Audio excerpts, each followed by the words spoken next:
सख्त कानून बना रखे हैं कि वहाँ फालतू की गैर जरूरी दवाएं और ख़तरनाक दवाएं बिक नहीं पाती उनके बाज़ारों में। मुझे बहुत अफसोस है और दुख है ये कहते हुए कि जिन दवाओं को बांग्लादेश की सरकार ने भी बंद करा दिया है अपने बाज़ार में, वो दवाओं को भारत की सरकार बंद नहीं करा पा रही है अपने बाज़ार। जिन दवाओं को नेपाल की सरकार ने बंद करा दिया है अपने बाज़ारों में फालतू और गैर जरूरी मानकर, उन दवाओं को भारत सरकार बंद नहीं करा पा रही है अपने बाज़ार। एक बहुत छोटे से देश की बात करना चाहता हूँ, बिल्कुल छोटा सा देश है, भारत के एक शहर के बराबर का देश है, उसका नाम है ब्रूनेई। वहाँ पे प्रजातंत्र नहीं है, राजाशाही है। दुनिया में अभी भी कई देश हैं जहाँ पर राजा होता है। ब्रूनेई नाम का एक छोटा सा देश है, वहाँ राजाशाही चलती है।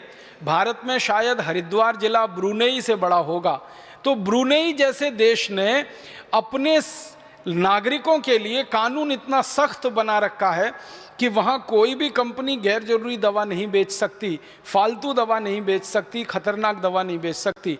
तो जो दवाएं ब्रूनेई में बंद हैं, नेपाल में बंद हैं, बांग्लादेश में बंद हैं, ट्रिनिडाद टोबैगो में बंद हैं, अफ्रीका के कई देशों में बंद हैं, लैटिन अमेरिका के देशों में बंद हैं, यूरोप और अमेरिका में तो बहुत सालों से बंद हैं, वो दवाएं भारत में धड़ल्ले से बिक रही हैं और हज़ारों करोड़ रुपए का उनका मुनाफा है उन दवाओं का, और लोग उनको खा रहे हैं और मौत की नींद में सोते चले जा रहे हैं।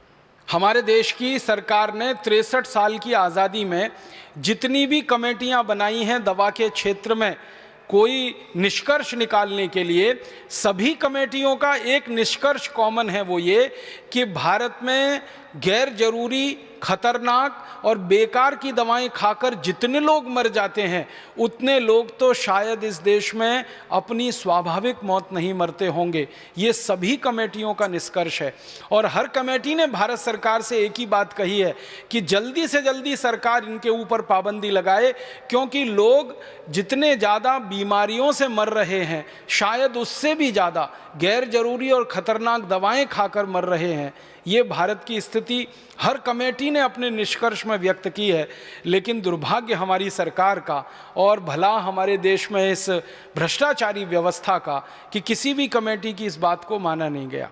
मैं कुछ दवाओं के नाम आपको सुनाना चाहता हूँ जिनको दुनिया भर की सरकारों ने बंद कर रखा है, जिन दवाओं को कोई खरीदता नहीं, दुनिया में बेचता नहीं। उनके अपने देशों में जहाँ की ये कंपनियाँ हैं वहाँ भी ये दवाएँ बैन हैं और 1-2 साल से नहीं, 20-20 साल से बैन है, 30 साल से, 40 साल से बंद हैं। वो दवाएं भारत में धड़ल्ले से बिक रही हैं, हज़ारों लाखों करोड़ों रुपए का व्यापार चल रहा है। कुछ नाम सुनाता हूँ आपको। एक दवा है, उसका नाम है बाईप्राइड।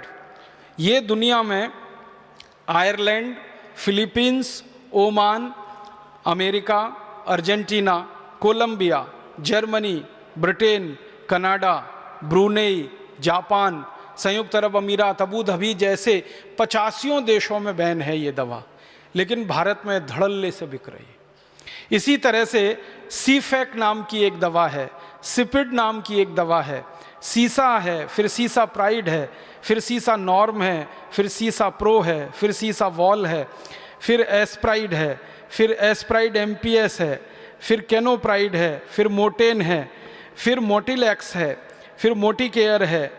ऐसी पूरी लंबी सूची है, 1-2 नहीं हज़ारों दवाओं की जो भारत में धड़ल्ले से बिक रही। और हमारे देश की संसदीय समितियों ने समय समय पर सरकार के सामने ये रिकमेंडेशन किया है कि इनको बंद कर दीजिए, तत्काल बंद कर दीजिए। सरकार कहती है हाँ अभी करेंगे, कल करेंगे, परसों करेंगे, साल भर होते हैं, 2 साल होते हैं और फिर भी धड़ल्ले से ये बिकती ही चली जाती हैं और भारत के लोगों को मौत के मुंह में धकेलती जाती हैं। क्योंकि दुनिया भर के विशेषज्ञों का इन दवाओं के बारे में कहना है कि ये दवाएं किसी भी व्यक्ति को, स्वस्थ व्यक्ति को हृदयघात का शिकार बना सकती हैं। किसी भी स्वस्थ व्यक्ति के शरीर में, खून में जो भी कुछ मात्राएं हैं, जैसे प्लेटलेट्स के काउंट हैं, उनको अचानक से ऊंचा और नीचा करा सकती हैं, जिससे अंत में व्यक्ति मौत के ही मुंह में चला जाए। और कई तरह के शरीर में विकलांगता की स्थिति पैदा कर सकती हैं। 20 किस्म की विकलांगता इन दवाओं से जुड़ी हुई है। सबसे ज़्यादा हृदयघात इन दवाओं से जुड़े हुए हैं। फालतू में हृदयघात लाने में ये दवाएँ सबसे आगे हैं दुनिया में, लेकिन भारत में बिक रही हैं धड़ल्ले से। दुख है, दुर्भाग्य है हमारे देश के उन सभी मरीजों का जो इन दवाओं को खा रहे हैं और मौत के मुंह में समा जा रहे हैं। सरकार को जब भी ये सवाल पूछा जाता है संसद में कि गैर जरूरी दवाएं खाकर, बेकार की खतरनाक दवाएं खाकर हर साल कितने लोग मरते हैं, सरकार कभी भी उनका ठीक आंकड़ा नहीं दे पाती है। वो बात करते हैं हज़ारों में मरते हैं, लाखों में मरते हैं। जब सरकार को ठीक पूछा जाता है कि कितने लाख मरते हैं, तो सरकार के मंत्री का जवाब होता है कि आंकड़ा उपलब्ध नहीं है, आंकड़ा उपलब्ध नहीं है। 1991 से 2009 तक सतत संसद की लोकसभा में ये प्रश्न पूछा जा रहा है। हर साल कुछ मेंबर ऑफ पार्लियामेंट हैं जिनके मैं नाम नहीं लेना चाहता, जो सरकार को एक ही सवाल रिपीट करते हैं। करीब करीब हर सत्र में वो सवाल आ जाता है, वो यही होता है कि भारत सरकार बताए गैर जरूरी दवाओं से पिछले साल कितने लोगों की मौत हुई, भारत सरकार बताए खतरनाक दवाओं से पिछले साल कितने लोगों की मौत हुई। सरकार कहती है आंकड़े उपलब्ध नहीं। और आंकड़े क्यों उपलब्ध नहीं हैं? क्योंकि वो आंकड़े सरकार अगर जारी करे पूरे देश के सामने तो तमाचा सरकार के ही गाल पर पड़ता है। इसलिए ये कहकर छुट्टी पाली जाती है कि आंकड़े उपलब्ध नहीं है।